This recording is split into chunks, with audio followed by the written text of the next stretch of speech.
ಸುಷಮೀಂದ್ರ ಕರಾಬ್ಜೋತ್ತಂ ರಾಘವೇಂದ್ರ ಗುರುಪ್ರಿಯಂ ಸುಯತೀಂದ್ರ ಗುರುಂ ವಂದೇ ಮೂಲರಾಮಾರ್ಚನೆ ರಥಂ.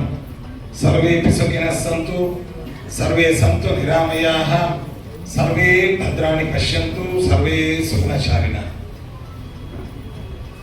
ಇಂದಿನ ದಿನ ಇತಿಹಾಸದಲ್ಲಿ ಮರೆಯದೇ ಇರತಕ್ಕಂತಹ ಒಂದು ದಿನ. ಯಾಕೆ ಹೇಳಿದರೆ, ಈಗಾಗಲೇ ಪೂರ್ವೋಪನ್ಯಾಸಕರು ಹೇಳಿದರು, ಸೂಪರ್ ಮೂನ್ ಇವತ್ತು ಬಾನಿನಲ್ಲಿ ಕಂಡಿದ್ದಾನೆ ಅಂತ. ಅಷ್ಟು ಮಾತ್ರವಲ್ಲ, ಮಾಧ್ಯ ಪ್ರಪಂಚದ ಹೃದಯಾಕಾಶದಲ್ಲಿ ಒಂದು ಚಂದ್ರ ಅಲ್ಲ 3 ಚಂದ್ರಗಳು ಕಾಣ್ತಾ ಇದ್ದಾರೆ. ಜೊತೆಗೆ ಇವತ್ತಿನ ದಿನವನ್ನ ನೆನಪಿಟ್ಟುಕೊಳ್ಳುವಂತಹದ್ದು ಬಹಳ ಸುಲಭವಾದಂತಹದ್ದು. 3/1/26 ಅನ್ನುವಂತಹದ್ದು. ಅಂದ್ರೆ ಇವತ್ತು 3 ಅಂತಂದ್ರೆ 3ನೇ ತಾರೀಕು ಆಂಗ್ಲ ದಿನಾಂಕ. ಇನ್ನೊಂದು 1 ಅಂತಂದ್ರೆ ಇವತ್ತು ಆಂಗ್ಲ ಕ್ಯಾಲೆಂಡರ್ನಲ್ಲಿ ಜನವರಿ 1ನೇ ಮಾಸ 26. ಇಂತಹ ದಿನವನ್ನ ನಾವು ಯಾವತ್ತೂ ಕೂಡ ನೆನಪಿಟ್ಟುಕೊಳ್ಳುವಂತಹ ದಿನ. ಈ ದಿನದಲ್ಲಿ ಏನು ನೆನಪಿಟ್ಕೊಳ್ತೇವೆ ಅಂತಂದ್ರೆ 3 ಒಂದಾದಂತಹ ದಿನ ಇದು.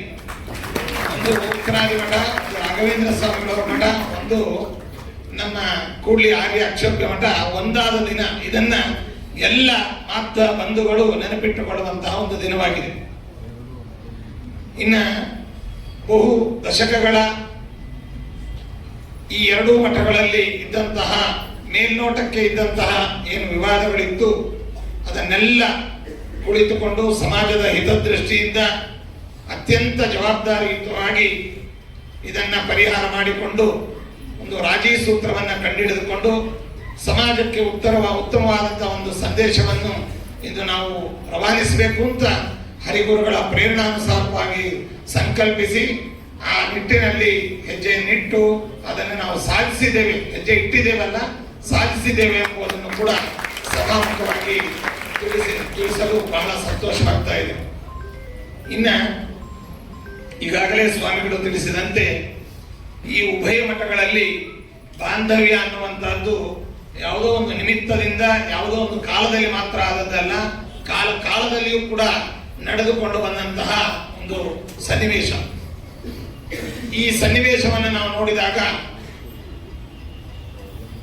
ನ್ಯಾಯಸುಧಾದಿ ಗ್ರಂಥಗಳಿಗೆ ಏನೆಲ್ಲ ಇವತ್ತು ಉಪಲಬ್ಧವಾದ ಟಿಪ್ಪಣಿಗಳಿದ್ದಾವೆ, ಅದು ಯಾವುದೇ ಮಠದ್ದಾಗಲಿ, ಅದನ್ನೆಲ್ಲವನ್ನು ಮೊದಲು 6 ಟಿಪ್ಪಣಿಗಳ ಸಮೇತವಾಗಿ ಮುದ್ರಣ ಮಾಡಿ ಓದುಗರಿಗೆ ಕೈ ಸೇರಿಸಿದಂತಹ ಒಂದು ವಿಶೇಷ ಮಹತ್ತರವಾದ ಕೆಲಸವನ್ನು ಮಾಡಿದವರು ಶ್ರೀ ಸತ್ಯಪ್ರಮೋದ ತೀರ್ಥರು.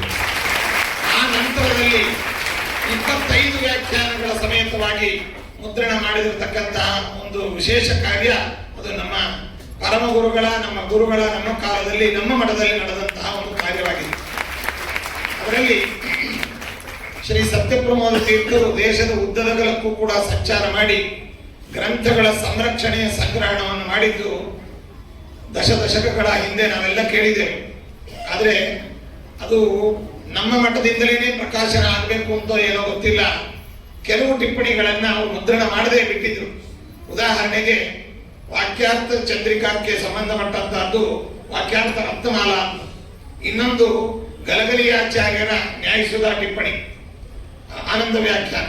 ಹೀಗೆ ಉತ್ತರಾದಿ ಮಠದ ಪರಂಪರೆಯಲ್ಲಿ ವಿದ್ವಾಂಸರಾಗ್ಬೋದು ಅಥವಾ ಪೀಠಾಧಿಪತಿಗಳಾಗ್ಬೋದು, ಮತ್ತೆ ಏರಿಯಾಚಾರ್ಯರ ವ್ಯಾಖ್ಯಾನ, ಮತ್ತೆ ಇನ್ನು ಬೇರೆ ಬೇರೆ ವ್ಯಾಖ್ಯಾನಗಳು.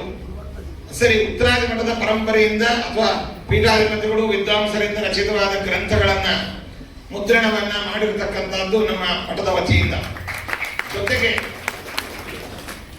ನ್ಯಾಯಸುಧಾ ಟಿಪ್ಪಣಿಕಾರರಾದಂತಹ ಮಹಾನುಭಾವರಾದ ವಿದ್ಯಾಧೀಶ ತೀರ್ಥ ಶ್ರೀಪಾದಂಗಳವರು ಸುಧೀಂದ್ರ ತೀರ್ಥರಿಗೆ ವಿಶೇಷವಾದ ಬಾಂಧವ್ಯವನ್ನು ಹೊಂದಿ ಕುಂಭಕೋಣದಲ್ಲಿ ಶ್ರೀ ಸುಧೀಂದ್ರ ತೀರ್ಥರಿದ್ದಾಗ ಅಲ್ಲಿಗೆ ಅವರು ತೆರಳಿ ಆ ಬಾಂಧವ್ಯವನ್ನು ಪ್ರದರ್ಶಿಸಿ ವಿಶೇಷವಾದ ಅಭಿಮಾನವನ್ನು ತೋರಿಸಿರ್ತಕ್ಕಂಥದ್ದು ವಿದ್ಯಾಧೀಶ ವಿಜಯದಲ್ಲಿ ನಾವು ಕಾಣಬಹುದಾಗಿದೆ. ಹೀಗೆ ಈ ಶತಮಾನಗಳಿಂದ ಈ ಬಾಂಧವ್ಯ ಅನ್ನುವಂಥದ್ದೇನಿದೆ ಇದು ಚರಿತ್ರೆಯಲ್ಲೂ ಉಲ್ಲೇಖಗೊಂಡಿದೆ.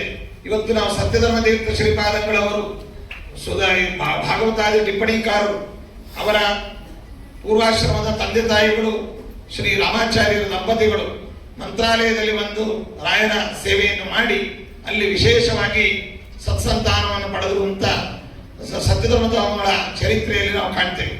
ಅಷ್ಟು ಮಾತ್ರವಲ್ಲ, ಶ್ರೀ ಸತ್ಯಧರ್ಮ ಸ್ವಾಮಿಗಳು ಪೂರ್ವಾಶ್ರಮದಲ್ಲಿ ಮಂತ್ರಾಲಯಕ್ಕೆ ಬಂದು ಅಲ್ಲಿ ರಾಯರ ದರ್ಶನವನ್ನು ಪಡೆದು ನಂತರದಲ್ಲಿ ಉತ್ತರಾದಿ ಮಠದ ಪೀಠಾಧಿಪತಿಗಳಾದರು ಎಂಬುವಂತಹ ಇತಿಹಾಸವನ್ನು ಕೂಡ ಅವರ ಚರಿತ್ರೆಗಳಲ್ಲಿ ಅನೇಕ ಪುಸ್ತಕಗಳಲ್ಲಿ ನಾವು ಕಾಣ್ತೇವೆ. ಇದು ಏನನ್ನು ತೋರಿಸ್ತದೆ ಅಂತಂದ್ರೆ, ಉಭಯ ಮಠಗಳಲ್ಲಿ ಪಾರಮಾರ್ಥಿಕವಾದಂತಹ ಭಿನ್ನಾಭಿಪ್ರಾಯಗಳು ಇರಲಿಲ್ಲ. ಯಾವುದೋ ಲೌಕಿಕವಾಗಿ ಕೆಲವು ಸಣ್ಣ ಪುಟ್ಟವಾದ ವಿಚಾರಗಳಿಂದ ಭಿನ್ನಾಭಿಪ್ರಾಯಗಳಿದ್ದೇ ಹೊರತು ಪಾರಮಾರ್ಥಿಕವಾದ ಭಿನ್ನಾಭಿಪ್ರಾಯಗಳು ಇರಲಿಲ್ಲ ಎಂಬುದು ಈ ಇತಿಹಾಸ ಪುಟಗಳನ್ನು ನೋಡಿದಾಗ ನಮಗೆ ಕಾಣುತ್ತೆ. ಅಂತಹದ್ದು ನಂತರದಲ್ಲಿ ಬಂದಾಗ ಶ್ರೀ ಸತ್ಯಪ್ರಮೋದ ತೀರ್ಥರು, ನಮ್ಮ ಪರಂಪರೆಯ ಶ್ರೀ ಸ್ವೈನೇಂದ್ರ ತೀರ್ಥ ಶ್ರೀಪಾದಂಗಳವರು, ಶ್ರೀ ಸುಜೀಂದ್ರ ತೀರ್ಥ ಶ್ರೀಪಾದಂಗಳವರ ಕಾಲದಲ್ಲಿ ಸಮಾವೇಶಗಳಾದದ್ದು. ಶ್ರೀ ಸುಜೀಂದ್ರ ತೀರ್ಥ ಶ್ರೀಪಾದಂಗಳವರ ಕಾಲದಲ್ಲಿ 4 ಬಾರಿ, ಒಂದು ಮಂತ್ರಾಲಯದ ಹತ್ರ ಪಾಂಡವಗಲ್ ಅಂತ, ಮತ್ತೆ ಆದವಾನಿಯಲ್ಲಿ, ಬೆಂಗಳೂರಿನಲ್ಲಿ, ಹೀಗೆ ಅನೇಕ ಬಾರಿ ಅವರ ಸಮಾಗಮಗಳು ಆದದ್ದು ಎಲ್ಲ ಹಿರಿಯರಿಗೆ ಗೊತ್ತಿದೆ. ಇಂತಹ ಒಂದು ಬಾಂಧವ್ಯ ಹಾಸು ಹೊಕ್ಕಾಗಿ ನಡೆದುಕೊಂಡು ಬಂದಂತಹ ಬಾಂಧವ್ಯ ಯಾವುದೋ ಒಂದು ನಿಮಿತ್ತವಾಗಿ ಸ್ವಲ್ಪ ಅದು ಆಚೀಚೆ ಆಗಿದ್ರೆ ಅದನ್ನೆಲ್ಲವನ್ನು ಕೂಡ ಮತ್ತೆ ಸರಿ ಮಾಡಿ ಈ ಬಾಂಧವ್ಯ ನಿರಂತರವಾಗಿ ನಡೆದುಕೊಂಡು ಹೋಗಬೇಕು ಅನ್ನುವಂತಹ ಒಂದು ಹರಿಗುರುಗಳ ಅನುಗ್ರಹ ಸಂಕಲ್ಪದಿಂದ ನಾವು ಉಭಯರು ಕೂಡ ಕುಳಿತುಕೊಂಡು ಇದನ್ನ ಚರ್ಚೆ ಮಾಡಿ ಈ ವಿವಾದಕ್ಕೆ ಇತ್ಯರ್ಥವನ್ನ ಹಾಡಿದ್ದೇವೆ. ಇದು ಶಾಶ್ವತವಾಗಿ ಉಭಯ ಮಠಗಳ ಬಾಂಧವ್ಯ ಅನ್ನುವಂತಹದ್ದು ಬೆಳೆದುಕೊಂಡು ಬರುತ್ತೆ. ಇತರರಿಗೂ ಕೂಡ ಈ ಬಾಂಧವ್ಯ ಒಂದು ಆದರ್ಶವಾಗಲಿ ಆಗತ್ತೆ ಅನ್ನುವಂತಹ ನಂಬಿಕೆಯು ಕೂಡ ನಾವು ಇಟ್ಟುಕೊಂಡು ನಮ್ಮ ಉದ್ದೇಶ ನಮ್ಮ ಹಿಂದೂ ಸಮಾಜವನ್ನ ಕಟ್ಟಬೇಕು, ಗಟ್ಟಿ ಮಾಡಬೇಕು. ಈ ಹಿಂದೂ ಸಮಾಜದಲ್ಲಿ ಸವಾಲಾಗಿ ನಿಂತಹ ಸಮಸ್ಯೆಗಳನ್ನ ನಾವೆಲ್ಲರೂ ಕೂಡ ಸಂಘಟಿತರಾಗಿ ಅದನ್ನು ಎದುರಿಸಬೇಕು ಎಂಬುದು ನಮ್ಮ ಮುಖ್ಯ ಉದ್ದೇಶವಾಗಿದೆ. ಇನ್ನ ಈ ಸಂದರ್ಭದಲ್ಲಿ ಹೇಳಬೇಕು ಅಂತಂದ್ರೆ, ಶ್ರೀ ಸತ್ಯಪ್ರಮೋದ ತೀರ್ಥರು, ಶ್ರೀ ಸುಜೀಂದ್ರ ತೀರ್ಥ ಶ್ರೀಪಾದಂಗಳವರು ಸಹಾಧ್ಯಾಯಿಗಳಾಗಿದ್ದವರು. ಅವರಿಗೆ ತುಂಬಾ ಬಾಂಧವ್ಯ ಇತ್ತು. ಜೊತೆಯಲ್ಲಿ ಆ ಮಠದಲ್ಲಿಯೂ ಈ ಮಠದಲ್ಲಿ ಇರುವಂತಹ ಕೆಲವು ಸನ್ನಿವೇಶಗಳನ್ನು ನೋಡಿದಾಗ ಶ್ರೀ ಸತ್ಯಪ್ರಮೋದ ತೀರ್ಥ ಶ್ರೀಪಾದಂಗಳವರು ಈಗಿನ ಶ್ರೀಪಾದಂಗಳವರ ಪೂರ್ವಾಶ್ರಮದ ತಾತಂದಿರು, ಪೀಠ ಪರಂಪರೆಯ ಗುರುಗಳು. ಶ್ರೀ ಸುಜೀಂದ್ರ ತೀರ್ಥ ಶ್ರೀಪಾದಂಗಳವರು ನಮ್ಮ ಪೂರ್ವಾಶ್ರಮದ ತಾತಂದಿರು, ನಮ್ಮ ಪೀಠ ಪರಂಪರೆಯ ಪರಮೇಷ್ಠಿ ಗುರುಗಳು. ಇದು ಅಲ್ಲಿಯ ಎರಡು ಬಾಂಧವ್ಯ. ಇನ್ನು ಇವತ್ತು ಇಡೀ ಮಾಧ್ವ ಮಠಗಳಲ್ಲಿ ಅಥವಾ ಇಡೀ ನಮ್ಮ ಬ್ರಾಹ್ಮಣ ಮಠಗಳಲ್ಲಿ ಎಲ್ಲಿಯೂ ಕೂಡ ನೋಡ್ಲಿಕ್ಕೆ ಸಿಗದೇ ಇರತಕ್ಕಂತ ಒಂದು ಸನ್ನಿವೇಶ ಅಂತಂದ್ರೆ, ಶ್ರೀ ಒಂದು ನಮ್ಮ ತಾತಂದಿರು ಸ್ವಾಮಿಗಳಾಗಿದ್ದಾರೆ. ಸತ್ಯಪ್ರಮೋದರು ನಮ್ಮ ಉತ್ತರಾದಿ ಮಠದ ಸ್ವಾಮಿಗಳು ತಾತಂದಿರು ಸ್ವಾಮಿಗಳಾಗಿದ್ದಾರೆ. ಮತ್ತೆ ಅವರು ಸ್ವಾಮಿಗಳಾಗಿದ್ದಾರೆ, ನಾವಾಗಿದ್ದೇವೆ. ಮತ್ತೆ ನಮ್ಮ ತಂದೆ ಮತ್ತು ಉತ್ತರಾಚಾರ್ಯರು ಶ್ರೀಪಾದ ಪುತ್ರರು ಹೌದು, ಶ್ರೀಪಾದ ಪಿತೃಗಳು ಹೌದು. ಹಾಗಾಗಿ ಈ ಬಾಂಧವ್ಯ, ಈ ಒಂದು ಸಿಮಿಲಾರಿಟಿ ಏನಿದೆ, ಎಲ್ಲೂ ಕೂಡ ನೋಡಲಿಕ್ಕೆ ಸಿಗದೆ ಇರತಕ್ಕಂತ ಒಂದು ಸನ್ನಿವೇಶ ಅಂತ ನಾವು ಈ ಸಂದರ್ಭದಲ್ಲಿ ಹೇಳ್ಬೋದು. ಹಾಗಾಗಿ ಎಲ್ಲ ಹಿರಿಯರುಗಳ ಸಲಹೆ, ಸೂಚನೆ, ಕಳಕಳಿ ಇವುಗಳ ಹಿನ್ನೆಲೆಯಲ್ಲಿ ಈ ಒಂದು ವಿಶೇಷವಾದಂತಹ ಬಾಂಧವ್ಯ ಅನ್ನುವಂತಹದ್ದು ಜರುಗಿದೆ. ಇದು ಸಮಾಜಕ್ಕೆ ಉತ್ತಮವಾದ ಸಂದೇಶವನ್ನ ನೀಡೋದಲ್ಲದೆ ಧರ್ಮ ಸಂಘಟನೆಗೆ ಇದು ವಿಶೇಷವಾಗಿ ಕಾರಣವಾಗುತ್ತೆ ಅಂತ ಹೇಳ್ತಾ, ಉಭಯ ಮಠಗಳಲ್ಲಿ ಪರಸ್ಪರ ಏನು ಮದುವೆ ಮುಂಜಿ ಇತ್ಯಾದಿ ಕಾರ್ಯಗಳಿಗೆ ಅಡ್ಡಿ ಆತಂಕಗಳು ಬಂದಂತೆ ಕಂಡಿತ್ತೋ, ಅದು ಇನ್ನು ಮುಂದೆ ಆ ತರಹದ ಯಾವುದೇ ಅಡ್ಡಿ ಆತಂಕಗಳು ಇರಬಾರದು ಅಂತ ನಾವು ಉಭಯ ಮಠದ ಎಲ್ಲ ಲೌಕಿಕರು, ಗೃಹಸ್ಥರು, ವಿದ್ವಾಂಸರು ಎಲ್ಲರಲ್ಲಿಯೂ ಕೂಡ ಈ ಸಂದರ್ಭದಲ್ಲಿ ತುಂಬಾ ಕಳಕಳಿಯಿಂದ ಸೂಚನೆ ಮಾಡ್ತೇವೆ. ಈ ಪರಸ್ಪರ ಗಂಡು ಹೆಣ್ಣು ಕೊಟ್ಟು ತಗೊಳ್ಳುವಂತಹ ಒಂದು ಕ್ರಮ ವಿಶೇಷವಾಗಿ ನಡೆಯಲಿ. ಮತ್ತೆ ಎಲ್ಲಿ ಉತ್ತರಾದಿ ಮಠದ ಸ್ವಾಮಿಗಳು ಕಾರ್ಯಕ್ರಮಕ್ಕೆ ಬರ್ತಾರೆ, ಅಲ್ಲಿ ರಾಯರ ಮಠದ ಎಲ್ಲ ವಿದ್ವಾಂಸರು, ಲೌಕಿಕರು, ಪೀಠ ಮತ್ತೆ ಭಕ್ತರು ಎಲ್ಲರೂ ಕೂಡ ಪಾಲ್ಗೊಳ್ಬೇಕು. ಅದೇ ರೀತಿಯಾಗಿ ರಾಯರ ಮಠದ ಸ್ವಾಮಿಗಳು ಎಲ್ಲಿ ಕಾರ್ಯಕ್ರಮಗಳಿಗೆ ಬರ್ತಾರೆ, ಅಲ್ಲಿ ಅವರು ಬರಬೇಕು. ಈ ಸೌಹಾರ್ದ ಬೆಳೀಬೇಕು. ಇನ್ನ ವಿದ್ವಾಂಸರೇನಿದ್ದಾರೆ, ವಿದ್ವಾನ್ ಸರ್ವತ್ರ ಪೂಜ್ಯತೆ ಅನ್ನುವಂತಹ ಮಾತು ನಿಜವಾದ ಮಾತಾಗಬೇಕು ಅಂತಂದ್ರೆ ಎಲ್ಲಿ ಉಭಯ ಮಠಗಳಲ್ಲಿ ಸಭೆ ಸಮ್ಮೇಳನಗಳು, ಮಂಗಳ ಕಾರ್ಯಕ್ರಮಗಳು, ಉಪನ್ಯಾಸಗಳು, ಧಾರ್ಮಿಕ ಕಾರ್ಯಕ್ರಮಗಳು ನಡೀತವೆ. ಅಲ್ಲಿ ಯಾವುದೇ ತರಹದ ನಿರ್ಬಂಧವಿಲ್ಲದೆ ಎಲ್ಲರೂ ಹೋಗ್ಬೇಕು.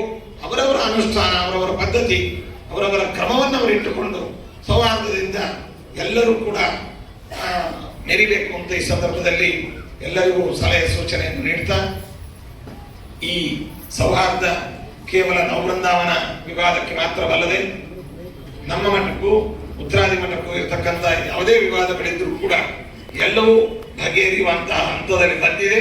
ಇನ್ನು ಸಣ್ಣ ಪುಟ್ಟ ಯಾವುದಾದ್ರು ಇದ್ರೂ ಕೂಡ ಅದನ್ನು ನಾವು ಕುಳಿತು ಮಾತನಾಡಿಕೊಂಡು ಇನ್ನು ಮುಂದೆ ಯಾವುದೇ ಲೌಕಿಕ ವೇದಿಕೆಗಳಿಗೆ ನಾವು ಹೋಗದೆ ಧಾರ್ಮಿಕ ವೇದಿಕೆಯಲ್ಲಿ ಹರಿಗುರುಗಳ ಸಮಕ್ಷಮದಲ್ಲಿ ಕುಳಿತು ಇದನ್ನು ಪರಿಹಾರ ಮಾಡಿಕೊಳ್ತೀವಿ ಎನ್ನುವಂತಹ ಮಾತನ್ನ, ಭರವಸೆಯನ್ನು ಕೂಡ ಸಭಾಮುಖವಾಗಿ ನೀಡ್ತಾ, ಇನ್ನು ಈ ಸಂದರ್ಭದಲ್ಲಿ ನಮ್ಮ ಶ್ರೀಮಠದ ವತಿಯಿಂದ ಏನು ಈ ವ್ಯವಹಾರದ ಕಾರ್ಯಕ್ರಮಗಳು ನಡೀತು, ಆ ಸಂದರ್ಭದಲ್ಲಿ ನಮ್ಮ ಪರಮೇಷ್ಠಿ ಗುರುಗಳು, ಪರಮೇಷ್ಠಿ ಗುರುಗಳು, ಪರಮ ಗುರುಗಳು, ಗುರುಗಳ ಕಾಲದಲ್ಲಿ ಜೊತೆಯಲ್ಲಿ ಅನೇಕ ಜನ ನಮ್ಮ ಶ್ರೀಮಠದ ಹಿರಿಯರು, ವಿದ್ವಾಂಸರು, ಗುರುರಾಜಾಚಾರ್ಯರು, ಅದೇ ರೀತಿಯಾಗಿ ಹುಲಿ ಮನತನದ ಅನೇಕ ಹಿರಿಯರುಗಳು, ವಿದ್ವಾಂಸರುಗಳು, ಜೊತೆಯಲ್ಲಿ ನಮ್ಮ ಪೂರ್ವಾಶ್ರಮದ ದೊಡ್ಡಪ್ಪಂದಿರು ರಾಜ ಕೃಷ್ಣಾಚಾರ್ಯರು, ಅದೇ ರೀತಿಯಾಗಿ ನಮ್ಮ ಪೂರ್ವಾಶ್ರಮದ ವಿದ್ಯಾಗುರುಗಳು, ಅದೇ ರೀತಿಯಾಗಿ ನಮ್ಮ ಪೂರ್ವಾಶ್ರಮದ ಪಿತೃಗಳಾದಂತಹ ಆಚಾರ್ಯರು ಮತ್ತು ನಮ್ಮ ಪರಮ ಗುರುಗಳ ಆಪ್ತ ಕಾರ್ಯದರ್ಶಿಗಳಾದಂತಹ ರಾಜಗೋಪಾಲಾಚಾರ್ಯರು, ನಮ್ಮ ಆಪ್ತ ಕಾರ್ಯದರ್ಶಿಗಳಾಗಿದ್ದಂತಹ ನಮ್ಮ ಗುರುಪುತ್ರರಾದ ಸುಯಮೀಂದ್ರಾಚಾರ್ಯರು, ಅದೇ ರೀತಿಯಾಗಿ ನಮ್ಮ ಶ್ರೀಮಠದ ಹಿರಿಯ ನ್ಯಾಯ ಸಲಹೆಗಾರರಾದಂತಹ ಜಸ್ಟಿಸ್ ಶ್ರೀಧರ ರಾಯರಾಗ್ಬೋದು, ಮತ್ತೆ ನಮ್ಮ ಅಡ್ವೊಕೇಟ್ಗಳಾದಂತಹ ಸುಂದರ ಸ್ವಾಮಿಗಳಾಗ್ಬೋದು, ಅವರ ಮಕ್ಕಳು ರಾಮದಾಸ್ ಅವರು, ನಾಗಾನಂದ್ ಅವರು, ಅದೇ ರೀತಿಯಾಗಿ ಹರಿಗರು, ಜೊತೆಯಲ್ಲಿ ಡಿ ಸುರೇಶ್ ಅಂತ ಅಡ್ವೊಕೇಟ್ ಅವರು, ಜೊತೆಯಲ್ಲಿ ನಮ್ಮ ಫಣಿರಾಜ್ ಕಶ್ಯಪ್ ಅವರು, ರಣಾಪುರ್ ಶ್ರೀನಿವಾಸರು ಅವರು, ಜೊತೆಯಲ್ಲಿ ಗಂಗಾವತಿಯ ಅನೇಕ ನ್ಯಾಯವಾದಿಗಳು, ನವಲಿ ಪ್ರಹ್ಲಾದರಾವ್ ಆಗ್ಬೋದು, ಅಯೋಧ್ಯ ಹನುಮೇಶ್ವರರಾವ್ ಆಗ್ಬೋದು, ನಮ್ಮ ಬಳ್ಳಾರಿಯ ಹಿರಿಯರಾದಂತಹ ನ್ಯಾಯವಾದಿಗಳಾದಂತಹ ರಾಮಮೂರ್ತಿ ಬಿಸಲಳ್ಳಿ ಅವರಾಗ್ಬೋದು, ಹೀಗೆ ಒಬ್ಬರು ಇಬ್ಬರು ಅಂತಲ್ಲ, ಎಲ್ಲ ನ್ಯಾಯವಾದಿಗಳು ಕೂಡ ತಮ್ಮ ತಮ್ಮ ಪಾತ್ರವನ್ನು ಪೋಷಿಸಿ ನಮಗೆ ಸೂಕ್ತ ಸಲಹೆಗಳನ್ನು ನೀಡಿ ಈ ಸಾಮರಸ್ಯಕ್ಕೆ ಹಿಂದಿನ ಈಗ ಇಲ್ಲದೇ ಇರತಕ್ಕಂಥವರು ಕೆಲವರು ಕಾರಣರಾಗಿದ್ದಾರೆ, ಈಗ ಇದ್ದವರು ಕಾರಣರಾಗಿದ್ದಾರೆ. ಅವರೆಲ್ಲರನ್ನೂ ಕೂಡ ಅಭಿನಂದಿಸಿ, ಲೌಕಿಕವಾಗಿ ಈ ಕಾರ್ಯಗಳಿಗೆ ಓಡಾಡಿರ್ತಕ್ಕಂತಹ ಅನೇಕರು ಇದ್ದಾರೆ.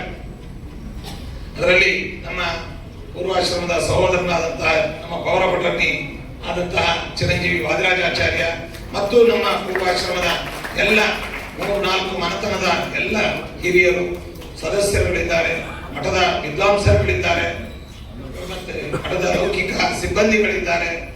ಎಲ್ಲರೂ ಕೂಡ ಈ ಸಾಮರಸ್ಯಕ್ಕೆ ತಮ್ಮ ತಮ್ಮ ಪಾತ್ರವನ್ನು ಪೋಷಿಸಿದ್ದಾರೆ. ನಮ್ಮ ಪೂರ್ಣಪ್ರಜ್ಞ ವಿದ್ಯಾಪೀಠದ ಅನೇಕ ಜನ ವಿದ್ವಾಂಸರು ಕೂಡ ಈ ಸಲಹೆ ಸೂಚನೆಯಲ್ಲಿ ಇದ್ದಾರೆ.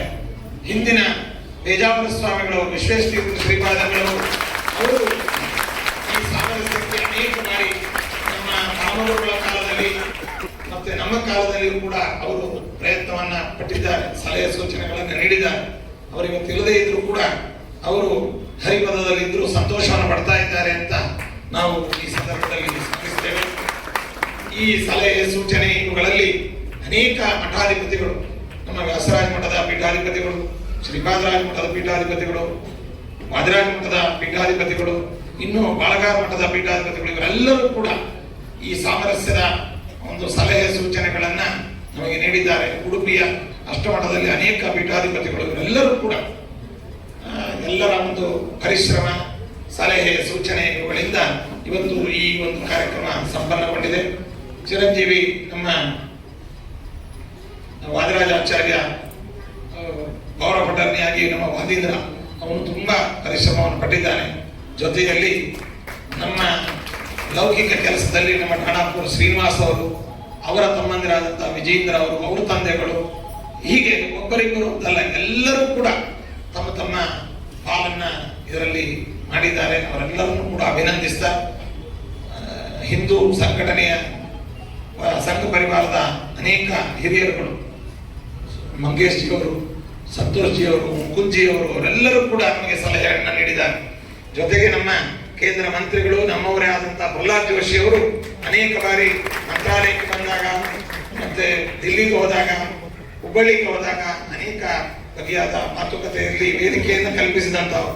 ಅವರು, ಅವರ ಅಣ್ಣಂದರಾದಂತಹ ಗೋವಿಂದ್ ಜೋಶಿ ಅವರು, ಇವರೆಲ್ಲರನ್ನೂ ಕೂಡ ಈ ಸಂದರ್ಭದಲ್ಲಿ ನಾವು ಅಭಿನಂದಿಸ್ತಾ, ಮುಖ್ಯವಾಗಿ ನಮ್ಮ ಗುರುಸಾರ್ವಭೌಮ ಸಂಸ್ಕೃತ ವಿದ್ಯಾಪೀಠದ ಪ್ರಾಂಶುಪಾಲರು, ಅಧ್ಯಾಪಕರುಗಳು, ಹಿರಿಯ ವಿದ್ಯಾರ್ಥಿಗಳು ಅವರು ಕೂಡ ಈ ಕಾರ್ಯಕ್ರಮದಲ್ಲಿ ತುಂಬಾ ಹಾನಿ ಮಾಡಿದ್ದಾರೆ. ನಮ್ಮ ವಾದಿರಾಜಾಚಾರ್ಯರು, ಅದೇ ರೀತಿಯ ಬಂಡಿ ಶ್ಯಾಮಾಚಾರ್ಯರು, ಮತ್ತಿತರ ವಿದ್ವಾಂಸರು, ಬೇರೆ ಬೇರೆ ನಮ್ಮ ಮಠದ ವಿದ್ವಾಂಸರು, ಎಲ್ಲಿಯೇ ವಿದ್ಯಾಪೀಠದಲ್ಲಿರಲಿ, ಪ್ರತ್ಯೇಕವಾದ ಪಾಠ ಪ್ರವಚನಗಳಲ್ಲಿರಲಿ, ಎಲ್ಲ ನಮ್ಮ ಮಠದ ವಿದ್ವಾಂಸರುಗಳು ಕೂಡ ಬಹಳ ಇದಕ್ಕೆ ಪರಿಶ್ರಮವನ್ನು ಪಟ್ಟು ಸಂತೋಷವನ್ನು ಪಟ್ಟಿದ್ದಾರೆ. ಅವರನ್ನು ಕೂಡ ಈ ಸಂದರ್ಭದಲ್ಲಿ ಅಭಿನಂದಿಸಿ, ಉಭಯ ಮಠ ಇನ್ನ ಉಭಯ ಮಠದವರು ಆದಂತಹ 3 ಜನ ನಮಗೆ ಪ್ರಧಾನವಾಗಿ ಈ ಸಂದರ್ಭದಲ್ಲಿ ಒಂದು ನಮ್ಮ ಉತ್ತರಾದಿ ಮಠದ ಸ್ವಾಮಿಗಳ ಒಂದು ವಿಶೇಷವಾದಂತಹ ಸೌಜನ್ಯ ಮತ್ತು ಅವರಿಗಿರುವಂತಹ ಲಾಂಗ್ ವಿಷನ್ ಅಂತ ಏನು ಹೇಳ್ತಾರೆ, ದೂರದೃಷ್ಟಿ, ಅದನ್ನ ನಾವು ಹತ್ತಿರದಿಂದ ಅನುಭವಿಸಿದ್ದೇವೆ. ಅವರು ಬಹಳ ಸಹೃದಯಿಗಳು, ಸರಳ ಸ್ವಭಾವದವರು. ಅವರು ಕೂಡ ನಮ್ಮ ಜೊತೆಯಲ್ಲಿ ದೂರವಾಣಿಯಲ್ಲಿ ಮುಖತಃ ಅನೇಕ ಬಾರಿ ಮಾತನಾಡಿ ಈ ಸಮಸ್ಯೆಗಳಿಗೆಲ್ಲ ಒಂದು ಯೋಗ್ಯವಾದ ರೀತಿಯಾದ ಪರಿಷ್ಕಾರವನ್ನ ನಾವು ಅವರು ಕೂತು ಮಾತನಾಡಿ ಅದಕ್ಕೆ ಕಂಡುಕೊಂಡಿದ್ದೇವೆ. ಅವರನ್ನು ಮತ್ತೊಮ್ಮೆ ನಾವು ತುಂಬ ಹೃದಯದಿಂದ ಅಭಿನಂದಿಸಿ, ನಮ್ಮ ಮಾಧ್ಯಮದ ಮತ್ತೊಬ್ಬರಾದಂತಹ ಕೂಡ್ಲಿ ಆರ್ಯ ಅಕ್ಷೋಭ್ಯ ಮಠದ ಪ್ರಸ್ತುತ ಪೀಠಾಧಿಪತಿಗಳು, ಅವರು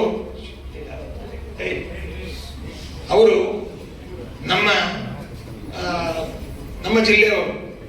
ಏನ್ ನಮ್ಮ ಜಿಲ್ಲೆ ಅಂತಂದ್ರೆ ನಮ್ಮ ಆಶ್ರಮ ಆದದ್ದು ಹಾವೇರಿ ಜಿಲ್ಲೆ, ಆದ್ರಿಂದ ನಮ್ಮ ಊರನ್ನು, ನಮ್ಮ ಸ್ವಾಮಿಗಳು, ಆದ್ರಿಂದ ಅವರನ್ನು ಕೂಡ ಈ ಸಂದರ್ಭದಲ್ಲಿ ಅವರ ಸಲಹೆ ಸೂಚನೆಯ ಸಹಕಾರವೂ ಕೂಡ ವಿಶೇಷವಾಗಿರ್ತಕ್ಕಂಥದ್ದು. ಅವರನ್ನು ನಾವು ಅಭಿನಂದಿಸ್ತಾ, ಇನ್ನ ನಾವು ಯತಿತ್ರಯರಲ್ಲಿ ಹೇಗೆ ಕೂತಿದೀವೋ 3 ಜನ ತ್ರೇತಾಗ್ನಿಗಳಿದ್ದಂತೆ ಈ ಎಲ್ಲಾ ಮನಸ್ತಾಪಗಳನ್ನ ಇದು ಮಾಡಲಿಕ್ಕೆ ಮುಖ್ಯವಾಗಿ ರಾತ್ರಿ ಹಗಲು ಅನ್ನದೆ ಅವರು 3 ಜನರು ಕೂಡ ಉತ್ತರಾದಿ ಮಠದ ಶಿಷ್ಯರು, ಆದರೆ ಉಭಯ ಮಠಕ್ಕೆ ಬೇಕಾದರು.